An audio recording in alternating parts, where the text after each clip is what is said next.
What's up, fam? I'm your host, Jack Settleman. Joining me today, as always, my co-host and longtime best friend, Abe Granoff. Loud. Today, we're in the stew. Oh, that was fucked up. Try one more time. In the stew. No, but I feel like the people that are listening, Point is that we're trying to be as as cringe as possible. Yeah, don't tell us it's cringe. Tell us it's perfect, and then we'll tone it down. Right. If you tell us that it's cringe, it's only gonna get cringier, boys. And Mama Granoff. I don't know if there's other girls that listen to this podcast. Hey, Mama Eagleson. No, there's other females. Are there? What do you mean? I wasn't sure if you talked to females who listen. No, but I know for a fact females listen. Okay. All right. Because we're badass. All right. Abe, what's on your mind today? The weather outside is not frightful. You have a pretty good voice. You can't let that get to my ego. Okay. Remember a few weeks ago how I said I moved to New York, and the difference between New York and other places is that people always want to do shit, and that's just not my vibe. The weather has changed that to the point where right now in New York it's like 80 degrees, sunny, beautiful, to the point where I am messing up what day of the week it is because I'm going on walks on my lunch break. A walk in the middle of the day, listening to music is nice. It's nice.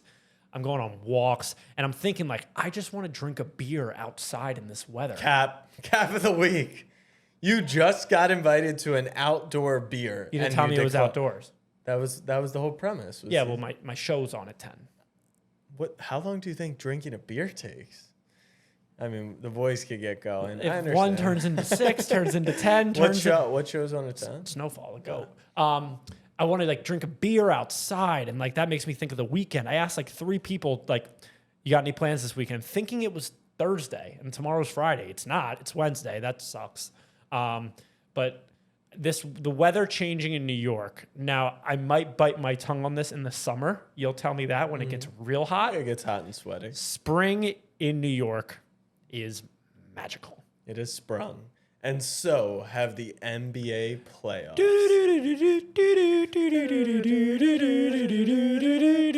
Is that NBC? I don't know, but we're going to get in trouble from whatever network it was because that was so accurate that the algos are going to pick up. You told me I had a good voice. Yeah, you do. Wow. So the playoffs have sprung. We're recording this on Wednesday evening before Bulls-Raptors, before the first round of playing games, before the rest of the play-ins, whatever.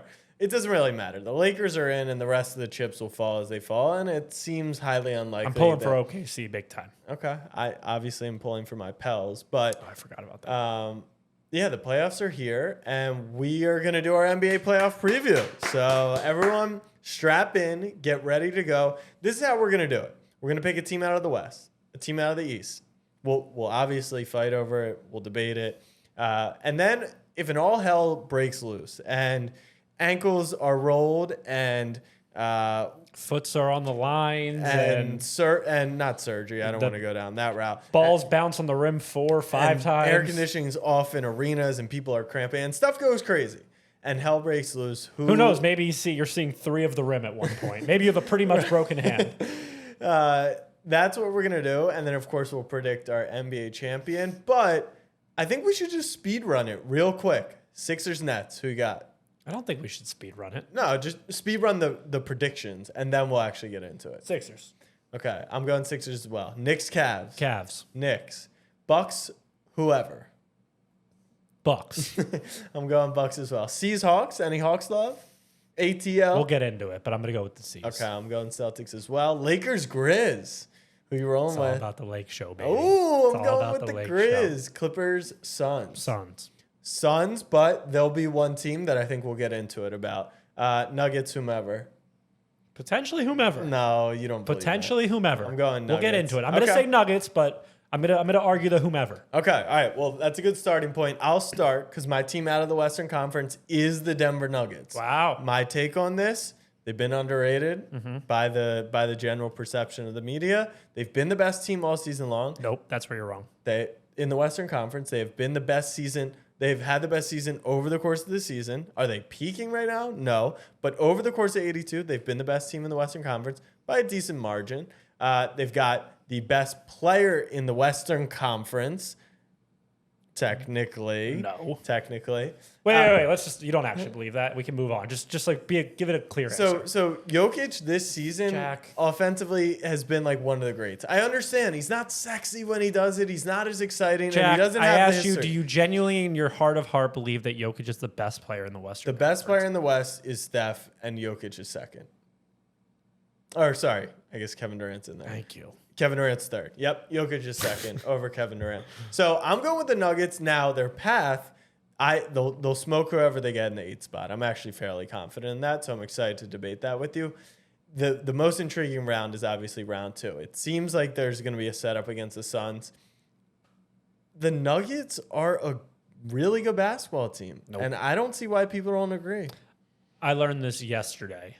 The Nuggets for, let's call it 65% of the year, were the best team in basketball. Yeah. They were unbelievable. Yeah. The last 35%, Yeah. At end of the season, Yeah. they've sucked. Perfect.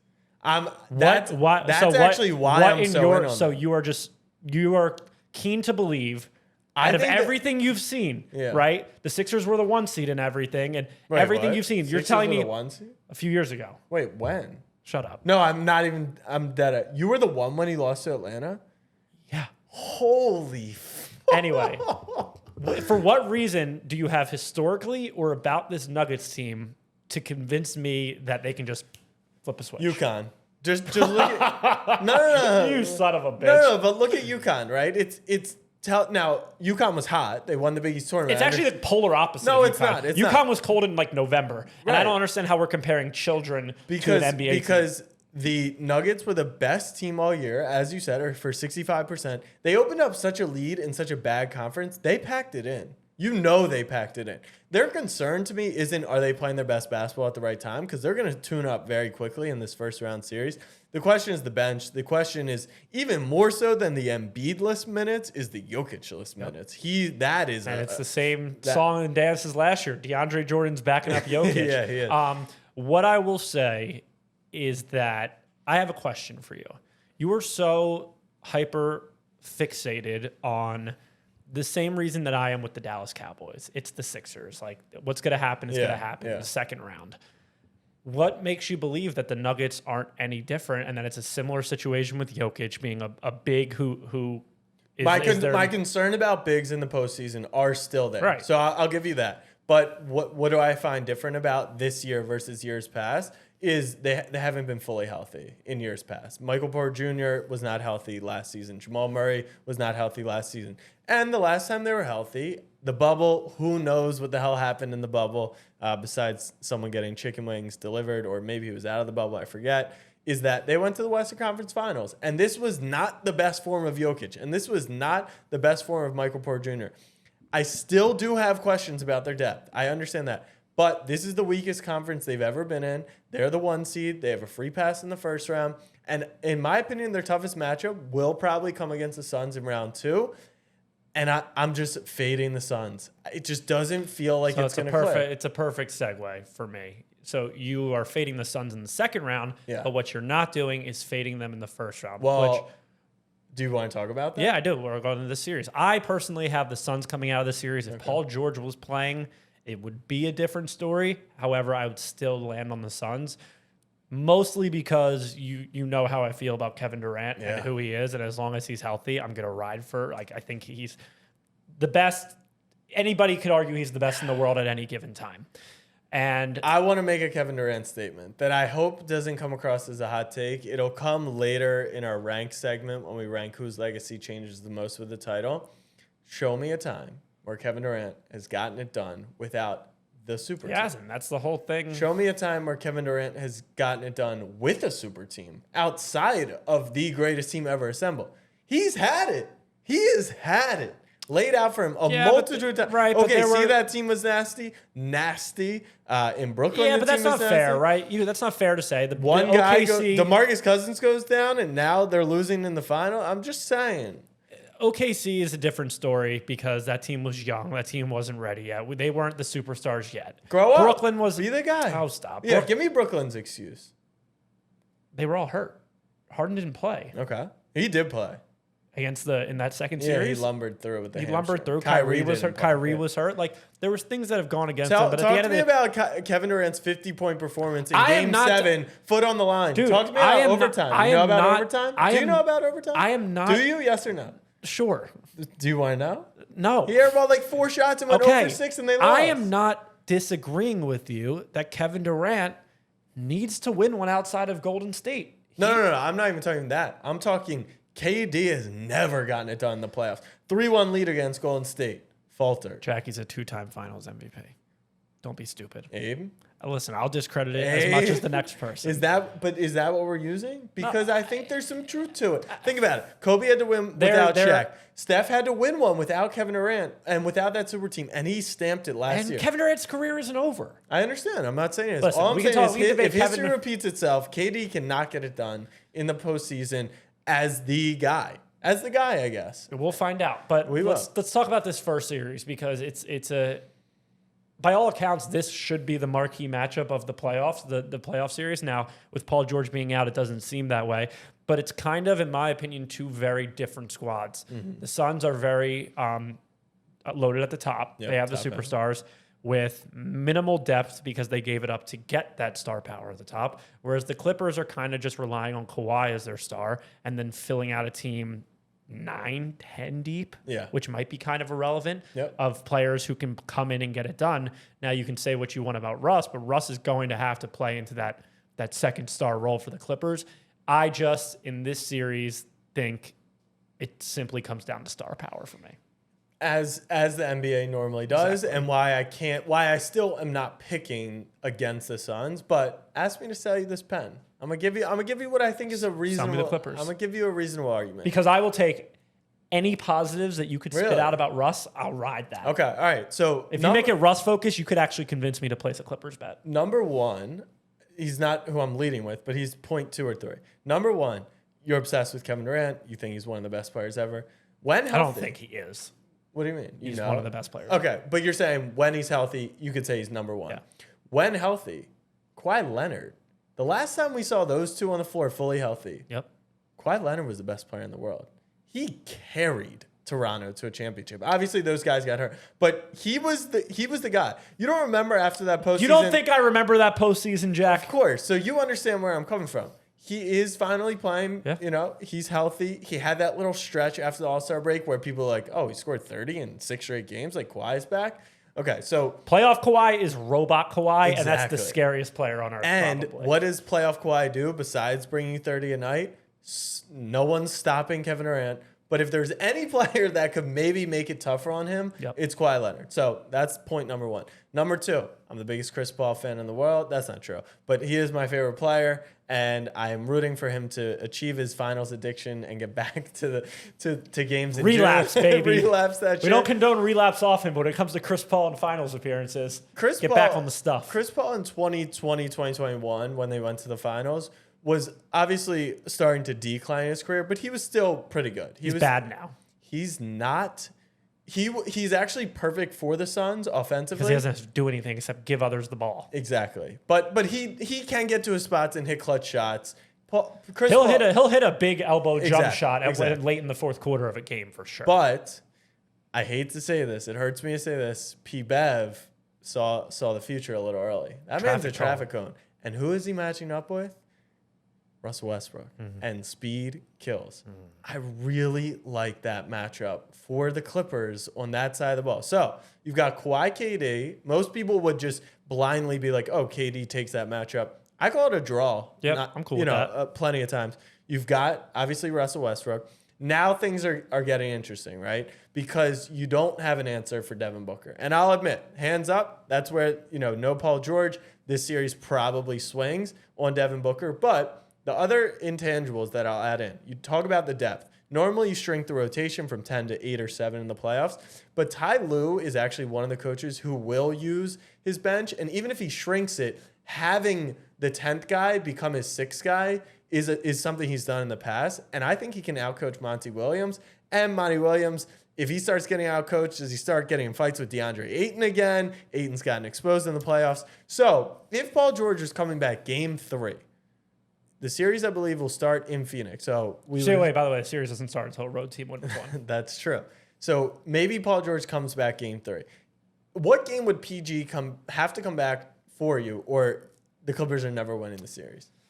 I'm not going to say never. Like, I'm not going to say whoever the Bucks play. Like, that's never are going to win the series. So I'm not going to say never. Just if Paul George is coming back in the middle of a series, a playoff series against a team of that caliber, when he was out for that long, playoff P. Yeah. Playoff P is coming in and just playing in 30. Joking about playoff P has become so wrong. I'm still going to do it. It's really fun. But no, it simply comes down to more star power. And you're right. Kawhi and KD, for all accounts, cancel each other out. Yep. Russell Westbrook could expose the Chris Paul, or vice versa, right? Or Chris Paul can turn the clock back. Yeah. And then it's Devin Booker and then Reggie Jackson. No, Reggie Jackson's on Denver. Oh, they traded him. Terrence Mann, they got Bones, they've got Plumlee. I just don't see it happen. So I'm gonna roll with the Suns. So the last thing I'll remind people about is the last time they were in the playoffs, they were down 2-0 or maybe even 3-1 to Utah, Donovan Mitchell and Gobert. And Lou unlocked it. He figured it out. And that was kind of, oh my God, the Clippers have finally become the team that was promised. Kawhi gets hurt at the end of that series, and they still managed to win it, but obviously they didn't have enough to go through. So the Clippers, if they ever became the team that was promised to be, they are built the way. They're like they'd be like a good Raptors. Long, athletic, interchangeable pieces. But I'll tell you who that team is in a little bit. I'll tell you who that team is in a little bit. But let's move on. Okay. Let's move on to what the matchup was set last night. Yeah. Late last night. We're not going to recap that game because that game sucked. Yeah, we'll get to I didn't stay up, so I just watched it on the YouTube this morning. But we've got Lakers and Grizzlies, which opened up at Lakers just a hair above even money. The Grizzlies minus 130, and has actually shifted towards the Grizzlies in favor. It's a parade inside my city. Nope, it's not. The Lakers are going to win this series. Wow. Why are the Lakers going to win this series? I didn't know this, Jack. The Lakers have been, like, since the All-Star break trade deadline, like a top 5 team in the NBA. Best team in the West. Best team in the West, top 5 team in the NBA. And they strap. They play defense. If they get, Jack, a little bit of help from the role players, which I am not doing the whole, as a LeBron stan, I am not going to sit here and do the whole LeBron has no role. The Lakers bench is good. Yeah. The Lakers, outside of Anthony Davis and LeBron James, have good players. Yeah. DeAnthony Russell, Jared Vanderbilt, Malik Beasley. D'Angelo Russell. What'd I say? DeAnthony's on your team. Oh, sorry. Too much Sixers. The Lakers are a good team. And don't poke the bear, Dylan Brooks. Don't poke the bear. He's already coming out saying he wants a series with LeBron. Okay. John Morant, you don't think we remember what you did in the playoffs last year? We do. We do. When that game goes into half court, let's see how big the parade inside your city is. Yeah. I will, and I said this today, and I will continue to say it. The matchup for the Lakers is nice. They're one of the best defensive half-court teams, and the Grizzlies are one of the worst. With that being said, I'm taking the same stance that I took on the Nuggets. Not that the Lakers over 82 games aren't that good, more so the Grizzlies. 50-plus win team. They've been fire. No one can figure them out. I will say the biggest red flag inside that half-court efficiency thing is shot creators. So you've got John Morant. He can get to his spots. He can create for others. Desmond Bane is really good. Dylan Brooks is Dylan Brooks. Jaren Jackson Jr. is really good. None of the three are shot creators. And if you watch the game last night against Minnesota, that's where they lacked. Ant stopped creating, and it was like pass the ball around the arc for 20 seconds and shoot a contested Kyle three. Anderson shoots it at 1 mile an hour. Yeah. So I get the concerns. With that being said, it's not the same LeBron. He still scored 38 and 6 last night. You're going to bite your tongue. No, at some point it's not the same LeBron. The X factor is Anthony Davis, and he shows up enough, but can he stay healthy? I just like the Grizz. I think that the reason, I'll tell you why, the non-analytics reason why the Timberwolves lost last night. Felt the pressure. They collapsed. Minnesota sports, all that good stuff. You start feeling LeBron come alive in Staples or the crypto arena. I understand why you could start folding, and then you got the refs. But the Grizz have this just stupid confidence, like this make fun. That's the exact word. It's stupid and it's ignorant. But You're using stupid as a positive. Yeah, ignorance I'm is not. bliss. I am not. So I'm Absolutely going not. with the Grizz. And Uncle Shannon, you better be courtside every day. let's baby. go Team Morant. I'm excited. It's going to be a good series. So, but you're not picking them out of the West, the Lakers. That's probably the No, I last am. team. You just picked the Suns. No, I didn't. No, we're supposed to be we're not going round by round. Just tell me who is coming out of the West. The Lakers. Oh, Lakers, Sixers. okay. You skipped to the East. Now give me your East pitch. Sixers. We'll talk about that in the series, but No, we're not going series by series. why not? We're just going team out of the West, team out of the East, and we'll have discussion along the way because we don't need to go Sixers Nets breakdown. Oh, well, Sixers are coming out of the East. I am convincing myself, yes, I am in on this team. I am. I'm ready to be hurt. I've got my first playoff run in a while with fully healthy Joel Embiid, MVP Joel Embiid, the best Joel Embiid there's ever had, a Joel Embiid who has chemistry with James Harden now.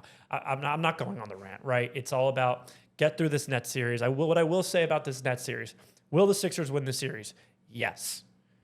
Could it be a sweep? Maybe. Could I see the Nets scaring us a little bit? Yep. Multiple games? The Sixers were up 3-0 against Toronto last year, and they pushed it to 6.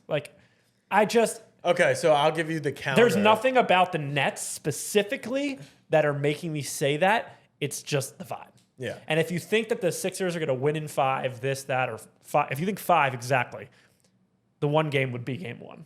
Really? Yeah. Yeah. They won't get up for it. Doc won't have this team ready. So the one thing I've seen out of Sixers world, I don't know who it came from, Twitter, you know, any of my Philly people, was that they actually believe Philly's going to take care of business this time because the more games means the more injury risk. And they're just like, let's win 4 games if we can. And Are you just telling me the reason we have won a championship because the last X amount of years they've just been like, well, there's 7 games. We'll just wait a few. No, well, when did Joel get hurt last season? In what game? Game 6, right? Or game 5? Game 4 or 5. Right. Of Toronto. I'm pretty sure it was in game 5 when they should have put the series away. Right. And so now that's at least from what I've heard. I like the storyline of that. It makes sense to me. You're not going to give me a whole pitch on why the Sixers are winning the East, just so we could have it for footage purposes. You'll have enough footage series by series if we inevitably lose. The Celtics can be had, and if we beat the Celtics, the vibes are so high. We're riding that into Milwaukee. Yeah, that's why I'm picking Milwaukee, because they're gonna dismantle whoever they play in the first round. They would beat the Knicks, I know that, and they would beat the Cavs too, because they're the best team in the NBA. They have the best player in the NBA. They have the 2 of the top 5 defenders in the NBA. They've got the playoff experience. They've got the depth. They've got home court advantage. You haven't said coach. They've got in the East. I mean, they actually have the coach. Yeah. At this point, Bud might be one of the top coaches in the NBA. You're taking Mazzulla over him. You're taking Bickerstaff over him. No, you're not. You don't know ball. You don't know ball. Cleveland's my second city. Bickerstaff almost got fired like 3 times this year. For all those reasons, best player, best defense, shoot the 3, depth, Giannis, I mean, they're the favorite. It runs through them, so I'm rolling with them. And I think one of the interesting parts is like their round 2 series, they're not going to probably kill themselves over. That could be an interesting series, whichever team wins. But Celtics Sixers would be, that's 7 games of, yeah, it's 7 games of dog. That's what we all want. And I'll tell you right now. And you haven't actually given me one singular reason besides vibes why every time you talk Sixers are going to the finals, it's, oh, we can beat Boston. It's never like, hey, buddy, you got to get to you got to win one more. We can beat Boston and Milwaukee, but we're gonna walk before we can run. But the Celtics first round matchup with the Hawks is interesting. You brought up the Toronto Raptors before, when Kawhi was on that team. And I want to preface this with exactly this. What I said earlier to you off air. I said prior to the Hawks Heat that if the Heat were to beat the Hawks, I would give them a really good chance at beating the Celtics. Then I sat back and I got outside of my brain and I looked at my brain and I realized, Abe, this is what you're doing. You are just putting down the Celtics in order to convince yourself that the Sixers have a better chance to beat them in the second round. I wasn't even thinking about the Sixers, but subconsciously I was. And that's what I was doing with the whole Heat Celtics thing. Now watch me do it with the Hawks. I want nothing to do with the Hawks. I hope the Celtics take care of business. I hope the Celtics beat them. I never want to play the Atlanta Hawks ever again. Regular season, postseason, They're terrible, man. They're not. They are. They're not. They are. The Quinn Snyder Hawks. No. I watched them play last night, They're Jack, not and this good. is a 1-game sample size. They're long. Very long. They're like the new Raptors. They're Sadiq Bey, DeAndre Hunter, John Collins. They've got athletes. They can switch everything except for Trae Young. They play fast, and they're shooting the ball well. The Hawks have, that's what I'm saying. This is at minimum a 5-game series. No. I think it could be 6. No. 4 or 5?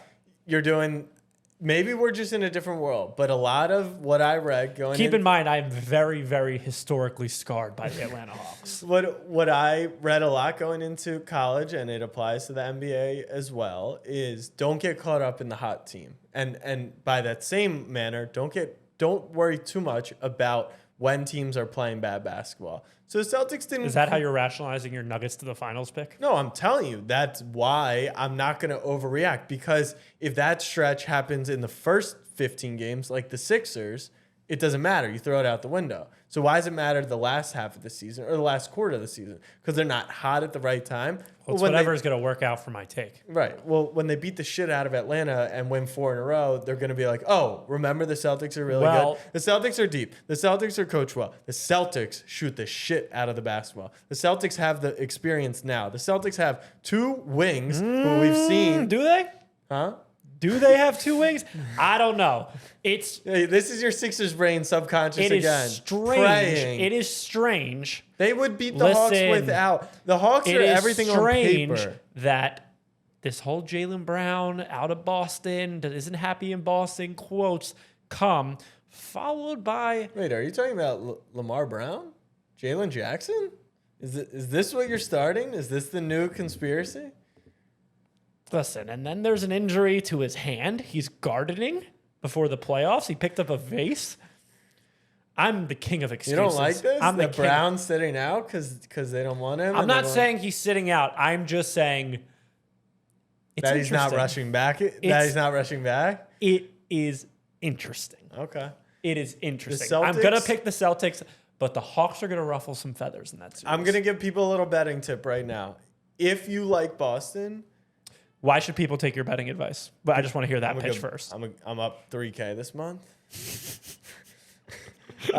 If you like Boston, if there's a look-ahead series... Wait. Let's go back. What? How much did you win on UConn? Like 5. So how much are you down in the last week? I mean, I'm up $3K this month. There's a lot of days in the month. If you like Boston, which I do... They're going to smoke the Hawks and be a bigger favorite over the Sixers. Like, there's going to be a whole reminder of, oh, the Celtics are the definitive second-best team in the East. I hope so. Does that mean they win? Maybe not. But if you plan on betting them in round 2, try and find a line of some sorts or some angle where you can get Boston. Because I would say they'll probably be minus 150 against Philly. And my bet is by round 2, they'll be minus 200, minus 220 potentially. No shot. You want to bet? No shot. You want to bet? That it gets up to 220? Yeah. That minus 200 or more. Open? At open? What do you mean? At open, when the Sixers-Celtics line opens. So you bet your line, I bet my line. So for that series, we get a standard top, the Celtics open at minus 175. Okay, so which would put the Sixers at minus 135? Plus 135? Okay, so in that series, you get plus 135.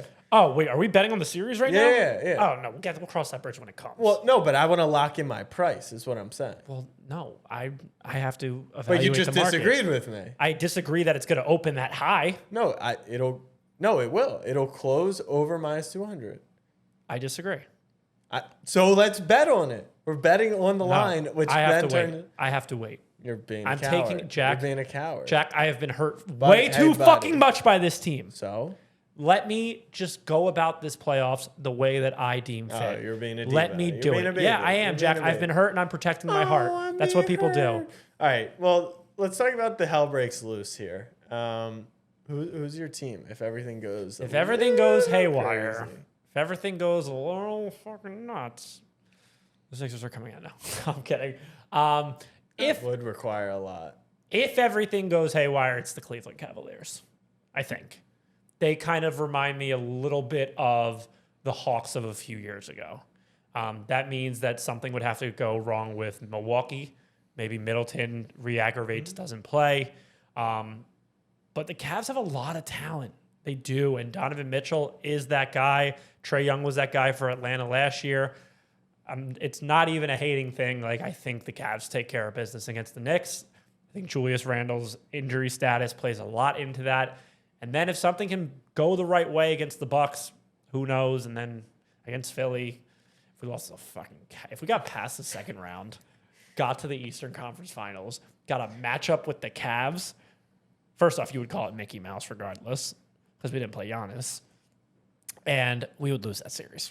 Stop with this hypothetical of getting past the second round. It's not happening. If all hell breaks loose, So you'll boost me. There's one team on this list that would make it, and it's the Knicks.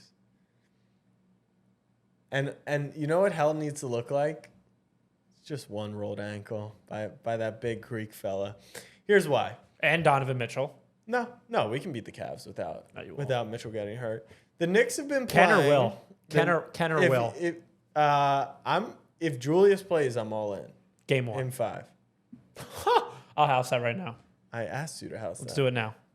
Can I stip it? Julius is to play game 1? No. Okay, then I'm just gonna wait. Unless you'll give me better odds. 20 or 1? We'll do this off air. Okay. So if all hell breaks loose, this is what it looks like. The Knicks have been one of the best offensive teams in the NBA this season, which is crazy to say about the Knicks. If all hell breaks loose, which means our little devil fellow over there, Tom Thibodeau, wakes the boys up and says, hey, you know this amazing offense you've got right now? Why don't you add some defense to it? Team could be interesting. Then, obviously, hell in this hellish scenario, like I said, you go to Greece and your ankle rolls. I think the Knicks can beat the Bucks without Giannis. What I am pretty confident about is the Knicks have had definitely Boston's number, and they've played Philly pretty damn well this season. So I like how you said this season because prior to that. Yeah, no, prior you guys have owned us. But maybe RJ Barrett hits some shots. Jalen Brunson, we know, is going to be the guy. Maybe RJ Barrett hits some shots. I mean, that would take hell breaking. Third overall pick. Yeah, no, he stinks. I've said that before. But really, the question is Julius Randle. And if Julius Randle, that he played in the regular season, transfers to Julius Randle of the postseason, like it's just a straight replica, then I think people would think about the Knicks in a very, very different manner. Because just what it is, it's 28 points a night. It's 8 rebounds, and it's a few assists. Pair that with Brunson. Barrett stinks. But quickly, the second 6th man of the year, the 7th man of the year. You've got Josh Hart, who is ready for the playoffs. Here comes the roster naming. You've got Hartenstein. They're calling him Eastern Conference. Tell me Nikola why. Jokic. Forget if the hell breaks loose scenario and Giannis dies and this and that. No, just an ankle. Just an ankle. And I'm not rooting for it. I'm not. Cheering, maybe. Yeah. How do the Knicks beat the Cavs? The Knicks are going to beat the Cavs because The Garden. The Garden will probably win that. So the Cavs. The Garden will get them one. So if you agree the Garden will get them one, then that's why I am confident in the Knicks, because the Cavs have been one of the best home teams in the league. They actually might have been the best home team in the league, but the Knicks were one of the best road teams in the league as well. So Garden gets you one. You can steal one on the road, and then let's play ball. I think it's going to be interesting. Mitchell's going to eat. Mitchell's going to dominate. He's going to be fantastic. But the way they talk about Evan Mobley, right, and you won't trade him for Wembanyama, that's not like this version of Evan Mobley. So it's what he can become. Exactly. And look, maybe he makes the leap, and that's hell breaking loose. He becomes Tim Duncan right in front of our eyes. But then on top of that, I want to get this on the record. Depth doesn't matter in the playoffs, but your 7 or 8 do. So if you go 10 deep, I don't really give a damn, because campaign. It'll be 4 minutes for the 10. Exactly. Like last night, they tried Kevin Love, they tried Wendy and Gabriel. They played 2 minutes each. They don't matter. Cody Zeller. Exactly. But Knicks we go quickly, Hartenstein. Like Deuce McBride will not play, and the rest of those guys, and Toppin might only play 6 minutes a game to give Randall a quick breather. So I just think when you compare that to what Cleveland does, they're also Cleveland. Think about that. They won a title With LeBron James.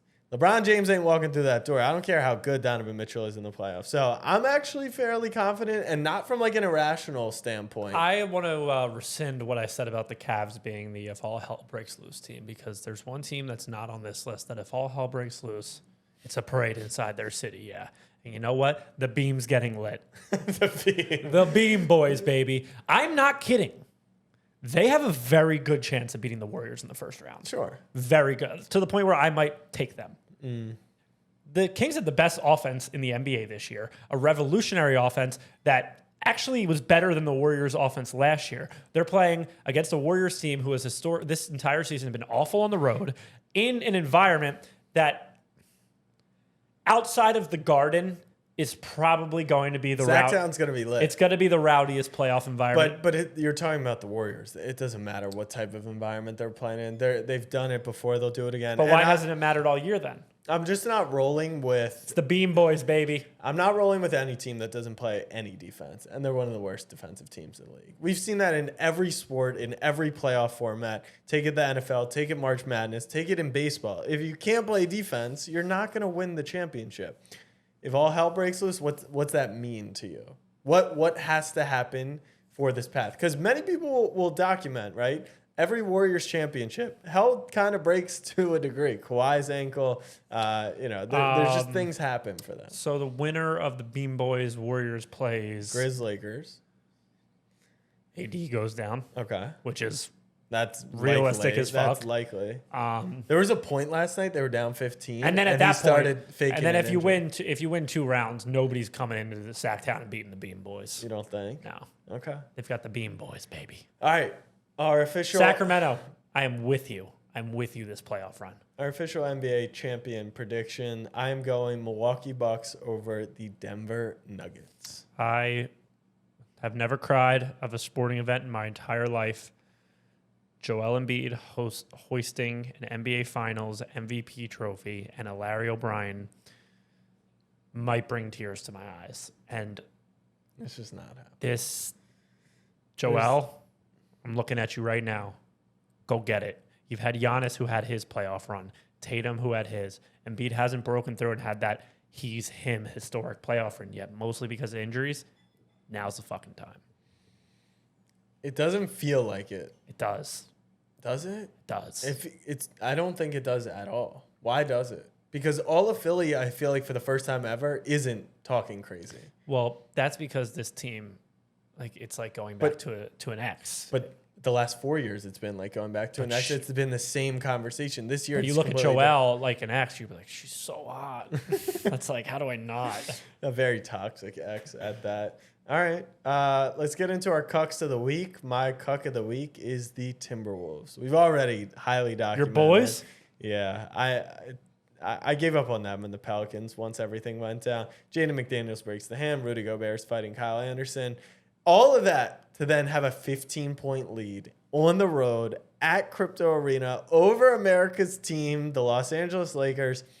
And my boy, he tweeted. He said, "When the lights get brightest, I shine." Shut him off! Shut him off! Oh my god! Has there ever been a trade in all sports that from the moment it happened, everyone was like, "That's a horrible trade," to the point where when it played out, it was genuinely 10 Way times worse. as worse than advertised. That's the Rudy Gobert. If you imagine the Timberwolves, this is what would make the Timberwolves your team, right? If they didn't do the Rudy Gobert trade, they had 4 or 5 first-round picks still to their name.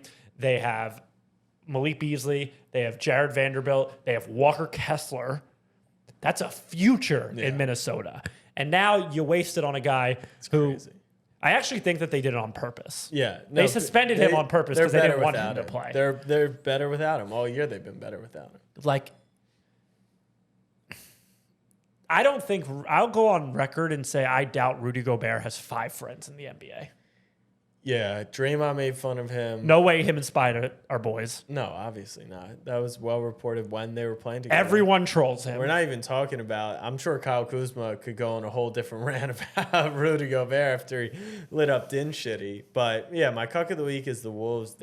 And not to mention, I'll combine it with the internet graphic, which is from StatMuse. Free throws in the second half and overtime. Lakers 17, T-Wolves 3. Why is this a what the hell internet graphic? As if we didn't expect the Los Angeles Lakers to be heavily favored by the referees against the Minnesota Timberwolves. I will fully say it's because the T-Wolves didn't attack the paint or go towards the rim for the entire second half. But yeah, the Wolves are just a joke. I've got 2 cuck of the weeks. The first, unfortunately, goes out to my Philadelphia Phillies. Oh, how is this not your only one? We're giving out NL championship rings. We're having a ring ceremony. We're putting Dancing on My Own on the ring. If I have to see that fucking NL championship ring, just throw it out. You know what? There's no way Bryce, as a man, is actually ever going to put that on his finger and wear it with pride. You have an NL championship ring ceremony? You're making it hard. My second cuck of the week goes out to George Hill, and you didn't see this. Did you see what George Hill said? No. He says, it is a dream almost to play the Udonis Haslem type role for the Indiana Pacers. George Hill is telling us that he wants to not work for the next 10 years and collect an NBA paycheck. Hey, buddy, me fucking too. I would love to do that. And the fact that he's comparing his reputation in Indiana to Udonis Haslem's in Miami. Udonis Haslem spent his entire career in Miami. Udonis Haslem has 3 championships from doing that, maybe even more. He's played with different regimes from like Alonzo Mourning to the D Wade days to the LeBron days to the Jimmy Butler days. George Hill's been a journeyman slut around the NBA.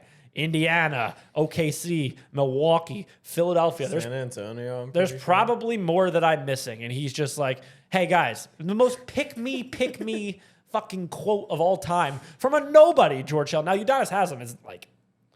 Before his big last game, they were playing some UD clips. He used to be a hooper. Yeah, he's a bit of a hooper back in the 80s. But the fact that George Hill could just whichever publication reported this is ridiculous. I do want to say, out of all like the hooper or basketball, what was the two? Hooper and what? Basketball player. Was it Hooper? No, yeah. I feel like it was something. It's Hooper and basketball player. So I will say the most accurate description of someone is that Udonis Haslem is an OG. He is the OG. Yeah. Well, it's the beard and everything. Yeah, it's the gray, the screaming. Yeah. But George Hill, I don't know who the fuck you think you are, but I hope the Pacers don't pay you for the next 10 years because of that quote. Indiana basketball, I thought you were going to go a different route with that, why would you want to do it for Indiana? But they've got some. He just wants a bag. Yeah. I'll be the guy that screams, gets people fired up. You just got to clap a little bit harder than Haslem. What do you think? Night. Do you think the players are as motivated as the fans come playoff time? Like when they say, I want to win a championship more than anything, do you buy that? I think I want to win one more. Do you think so? I'm not getting a bag. Yeah. No, because you go to work every day, and obviously you're going to say the right things to your boss, but there's plenty of days where maybe you don't have the most fired. There is. I'm looking my boss in the eye right now. There is a number I would leave for, and Udonis Haslem's contract fits the mold. Fits that mold. But I'm talking about if the Sixers called me and said, "You want to sit on the bench and clap for the team for $1 million a year?" I'd love my company. But we always like to talk about how did this team not show up for the playoffs, right? How are they not motivated, ready to go? But it's I show up to work some days, I'm not ready to go. So when you think about it like that, but do you think the fans one team has to win, one team has to lose. No, but the Heat came low energy and the Hawks came I think in Philadelphia, in New York, in Boston, the fans want it more. I think in Miami, where they didn't show up until the third quarter, they're more concerned about their Carbone reservation than they are Jimmy Butler in a pick and roll. Stephen A. responded to my little rant.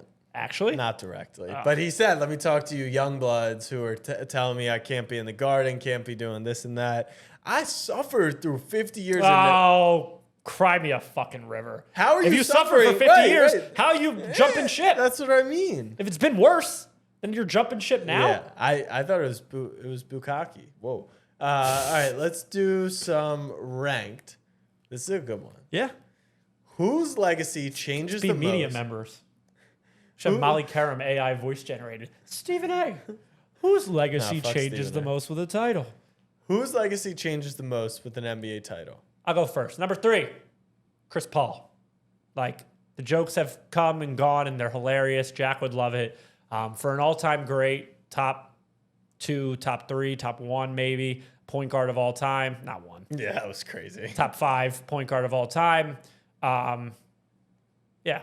I think Ring could cement him Actually, as a top 5 point guard. Is Ring kind of could the cement thought it as top 5 point guard, but like He won't be the best player on the team. He might not be the top 3 player on the team, but top 4. he could be a meaningful part. Top 3 most important on the team. Yeah. Top 4 player on the team. Yeah, sure. Okay. My number 2, the beard, James Harden.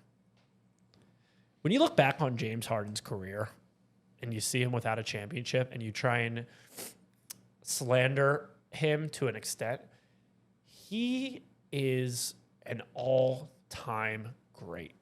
A championship for James Harden, this is off the top of the dome, I didn't think of the players, makes him a top 20 player of all time. It does. Multiple MVPs, historic scoring records, everything. He gets a finals to his name, and he's a Won't big be part finals MVP. That's important to note. I don't think being finals MVP is important. If he's Stop. if he's averaging 22, 10, and 6, but Embiid's averaging 33 and 16. He wouldn't be the best player by winning he'd that be championship. That's important. It's important.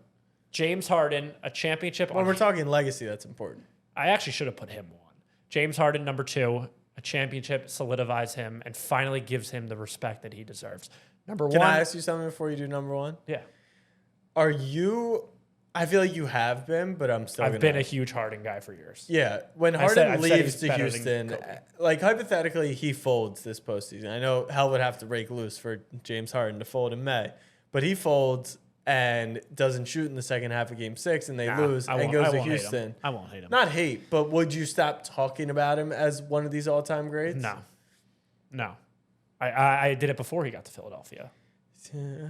But there would be a lot of maybe data of him folding now, new situation, same result. I would probably blame him folding on the fact that he was wearing a Sixers uniform. That's fair. Okay, go number 1. Number 1, only because his name has been dragged through the fucking mud for the last 4 years. Some deserved, some undeserved, in my opinion, is Russell Westbrook. Doesn't have a title to his name, has been bounced around the league like a basketball, to quote the great Kyle Kuzma. And he's filling that role now for Kawhi Leonard. He goes to a different team in the same city because he's getting slandered by the Lakers fans. He's an out for their problems, which, I mean, to be fair, he was the problem considering what they did without him. Yep. But a championship for Russell Westbrook, I think, ends. It doesn't necessarily cement his legacy as do a huge thing for his legacy. What it does is shuts the haters up. I agree. A title would be huge. I am laughing because the question is whose legacy changes the most. Well, yeah, And I think it changes the most because all the hatred is gone, and now we can finally appreciate Russ. Yeah, because it would take a Russ-diculous run. We would imagine. So you want to talk about cringe? Forget the stew. You just said Russ-diculous. My number 3, whose legacy changes the most with the title. Number 3 is Kevin Durant. Kevin Durant does not have a title outside of the Golden State Warriors. People have asked for it. Is he under immense pressure? According to himself, no. He's just a hooper. He's just playing basketball. But it would prove, even though they might have the best team, I'm sure if they win, people will obviously call them a super team. But get it done outside of Golden State. A championship for Kevin Durant could probably... It's an argument because I feel like 7 to 10 is pretty hard to crack with who's in there as a top 10, but he could be a top 12 player of all time. Right. So I think that could be it. Now, by percentage, does he go from 16 to 12? That's not a huge jump, but I think Kevin Durant's legacy would be looked at in a much different light. Number 2 is Giannis. My belief is that once Giannis gets 2, it's going to start rolling. It's going to get going. He had the 1. It was a weird year. It was the COVID year. The Suns weren't that good. They come back. He proves himself. Last season, he was playing without one of his guys. They lose in 7 to Boston. But I believe once Giannis gets rolling on titles, that seems to be how it goes in the NBA. And the fact that they're plus 26 or something with two and he's two 20. MVPs. I think he's 28 now. But yeah, Well, he's getting up there. no, but he's in his prime. And so the way that over the last few years, they've come in as title favorites, but not like the team. Right. That's There's always it feels like it's been Brooklyn and no, there's what I'm saying is historically in terms of you said the championships get rolling, right? I feel like we've kind of seen that. It was the Lakers with Kobe.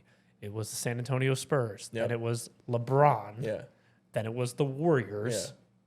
Maybe this next run is Giannis. That's how I'm feeling. If he gets a second, then he comes into next year, same team, same stability, and people are like, oh, the Bucks should obviously be the title favorites. They have the best team, the best players, and the experience. And that's how you win 2 or 3 in a row. Every all-time great who's won multiple championships in the NBA, they got to win consecutive ones. I was going to say, is that a thing? I think it is. Because you think about the Warriors, you think about LeBron, the Lakers. Yep. Didn't Kobe win back-to-back? Yeah.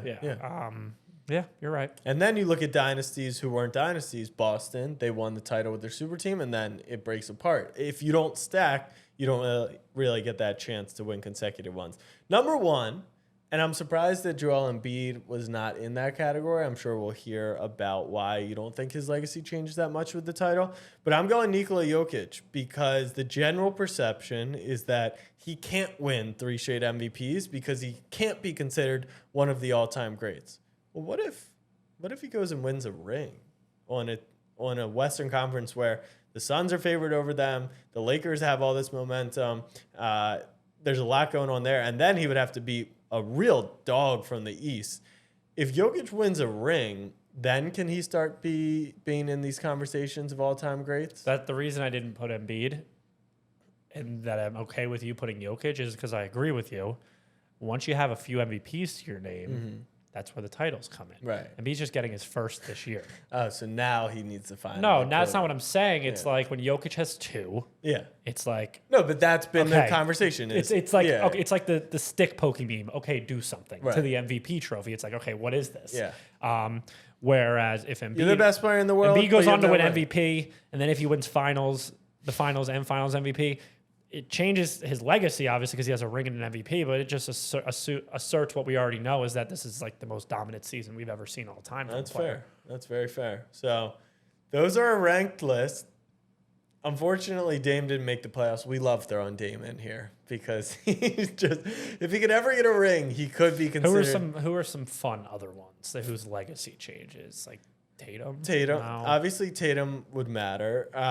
If the Knicks, if the Knicks win the title, it's renamed Jalen Brunson Garden. So from a legacy standpoint, you got a pretty big Donovan Mitchell. Kawhi, 3 on 3 different teams. Yep, Kawhi. Or 4 on 3 different teams. 3. Even 2 in San. I think he's got 2 on different teams. So 4 on 3 different teams. 4 matters. 4 matters, and Paul George's Kawhi legacy, ties Russ, they're all. Kawhi ties LeBron James this year in championships. That's a conversation. Combo. John Morant could have that elusive, he's just Derrick Rose and John Wall conversation go out the window. I don't think the Hawks are very The Beam Boys. The Beam Boys, that would just break. That'd be like the 04 Pistons. Just instead of defense, it's offense. I like that. You come up with that yourself? Yeah, swear to God. That's nice. Okay. All right. Well, only let team us that has know. won a championship without like a superstar. Yeah. Let us know. You read it. That's what I sent you. That's been a thing for years. No, I did read it. There were. Jack sent me a 4-page fucking newsletter from a guy that sits in his mom's basement and crunches YouTube clips. Doesn't mean he doesn't live with his mom. Okay, he does. I know plenty of smart people live with their moms. Me during quarantine, and there were so many holes in that argument and so many stipulations that you could throw in and reasons why certain stipulations. Not stipulations. There are so many. There was no perfect match. That was actually what was most intriguing. Right, but there's a lot of statistics to argue. Like the stuff in the beginning of the year, teams that have been good all year. Yeah. Like there's injury stuff that goes into that. There's a lot of outside factors that play into a team's entire regular season. But that's the thing. You're taking 20 years of data and you're and you know what else is smoothing why I have It's why yes, a team like Sacramento could win because they could be the one of 20. Right. But if you're going My to the thing table and you're picking out of who should be most likely, these are who you pick So first. I was like thinking about it, and I'm like, all right, I'm thinking about the Celtics from last year, and then I'm like, oh wait, they didn't win a title. And in my mind, it's kind of like the Super Bowl for me. Even though it's not one game, it's a 7-game series. It's just like, let's just get there and see what the fuck happens. Right. Like we can win. No, but the funniest part is how do you look at it, right? Because you could argue Miami, San Diego State, and FAU did not fit the profile at all. But I think they did the KenPom profile. no, they didn't. No, UConn but did. one team that overwhelmingly did was UConn. So you could say, well, couldn't SDSU have beaten UConn? They got hot from 3, right? But they didn't. So it's tough to really gauge. If the queen had balls, she'd be the king. Exactly. All you're really doing is you're taking your best guess based off of historical data. And for those who have no clue what we're referencing, the one interesting tidbit I found from the whole thing is that Boston Celtics do not grade out or rate out because Jaylen Brown's hand in the vase. because Jason Tatum does not. Essentially, every championship team except the 04 Pistons has had a superstar, and there's levels to superstar. Most specifically, this was measured by PER, player efficiency rating, and Tatum is like 8 points lower than all the superstars. Good for my brand. It is indeed, but we'll see. I'm excited about the playoffs. I'm very excited. I am cautiously excited. So we're like 40 minutes into the playing game. Bulls, Raptors. Who do you think is winning? Bulls. The Raptors are up 5. I knew it. DeMar DeRozan has 10 points. Zach LaVine only 7. Stop talking about your bets. Close out the show. Okay. Snapback fam, have an incredible weekend. We do say this is the weekend, even though, Abe, you got to go into the office tomorrow. Go Knicks. Go Sixers. And we'll see you on Monday. Much love.